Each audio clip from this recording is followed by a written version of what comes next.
Night 2 at the US Open, and this time we see the man, the myth, the legend, Carlos Alcaraz take the stage on Ash against Riley Opelka.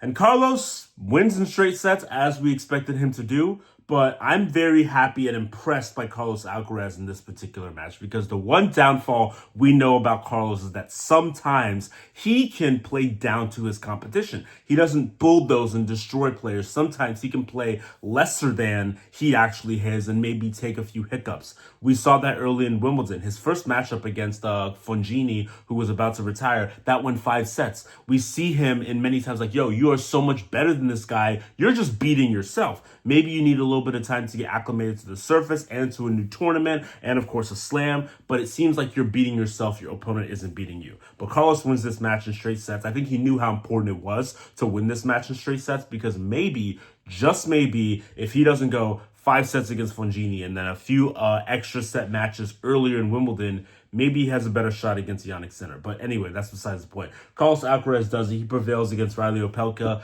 the 6'11" monster of a tennis player who looks more like he should be dribbling and shooting free throws than he should be hitting ace serves. But Riley Opelka is one of those players who exists in tennis solely, not just exists, but is able to be a top 100. I think he's 60-something-ish player in the world because he has one great quality, and that's his serve. His serve is the only reason why he's ranked super highly to the point where he's able to play at slams consistently, even after his wrist injury. And of course, 6'11", with power, with speed, that serve is lethal. He hit over 140 miles per hour several times, but it's not always accurate. He had 9 double faults in the match, and he had a bunch of foot faults. Like, it was weird. I haven't seen that many foot faults called in a tennis match in a very long time. You usually only see like one every other match or something like that, if that. There was at least 5 or 6 this match alone, just straight foot faults. And maybe it's because he just has huge feet, or maybe it's because he's trying to use the serve as an advantage as much as he can. So let me get as close to the baseline as I possibly can. And it cost him several times with the foot fault. Like I said, 9 double faults, but he did have 14 aces and a bunch of winners, but a crazy amount of unforced errors. I think in the first set alone, which Carlos Alcaraz won 6-4, he had 15 unforced errors. Carlos had 1 in the first set alone. He cleaned that up in the second set. The second set was very entertaining. Carlos ended up winning 7-5, but he was serving much better. He wasn't as loose with it. He was actually returning better than I thought. He had a few breakpoint opportunities. Never did get a breakpoint, though. He had 3 breakpoint opportunities. Didn't break them a single time, though. But he was playing a lot better. Okay, this is more smooth. This is more rhythmic. And he, made Carlos work a little bit. I heard one of the commentators say that playing Riley Opelka is like eating your vegetables. It's something you need to do, but it's not fun. And playing a guy like him, that's something you need to do. You need to play against a guy who's super powerful and who has a great serve and who's able to do some of the things that may make you uncomfortable. Because anytime you get into a rally that's more than 5 shots, you can bet your bottom dollar that Carlos is winning it. There was one rally that was, I think, 19 shots, and Riley won it, which was insane. But you could bet that Carlos was winning it. He entertained us with a few flare points where it's like, how did he get to that ball? How did he return that?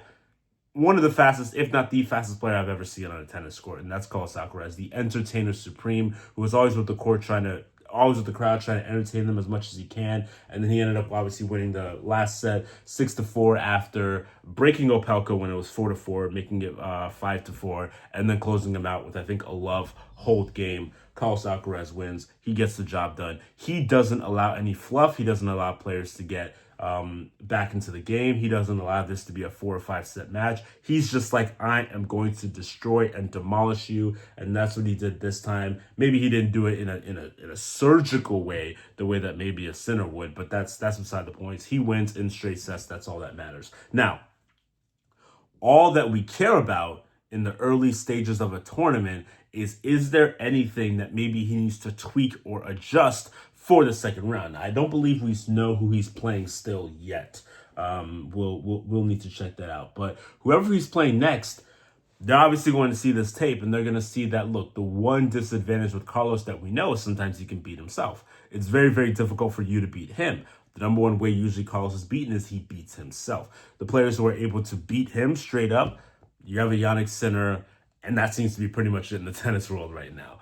So Carlos it looks like is dialed in. He's tuned in. He's been phenomenal. He was great in Cincinnati. Obviously ended up winning that final after Yannick had to retire after getting a virus. It was great there. And he was really good in this matchup. And like I said, if the illness isn't affecting Yannick as much as I don't think it's affecting him that much. It's just that particular day in Cincinnati, also with the heat and the conditions and everything, he just couldn't go. Yannick is still the favorite because he's the best hardcore player in the world and he's the defending champion. But Carlos is definitely number 2. And you wouldn't count out Carlos from being great in this tournament and making it all the way to final and potential winning the U.S. Open. You wouldn't count him out against that. It was so disappointing to see after the gold medal match, when Djokovic, got Carlos and he had completed tennis, and Carlos felt like, damn, I was so close. I was there. I lost 2 tiebreaks, but he did do it against arguably the greatest player, in my opinion, the greatest player of all time.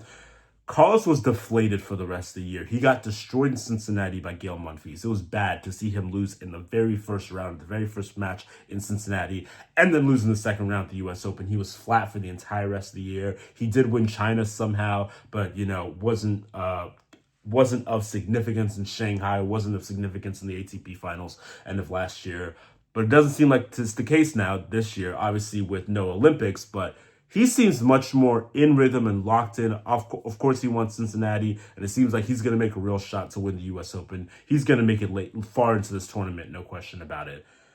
And this was a great way to start it. So very well done by Carlos, the entertainer supreme. Even got a short buzz cut hair now, looking good in the all purple, just the oozing with confidence and aura. I know that word is used too much, but aura, and that's what Carlos looks like right now. And let's see what he does in the second round. Let's see what Yannick does tomorrow, because that will really get us knowing how Yannick is feeling right now and knowing how much of a threat Carlos will be to Yannick or how much Yannick will be to Carlos, because those two guys that we are watching in the tennis world, Djokovic is still creeping in the corner, but I think those two have separated themselves clearly, and it'll be a doozy. But well done by Carlos. You killed it again, and you made us all enjoy it while watching it as well.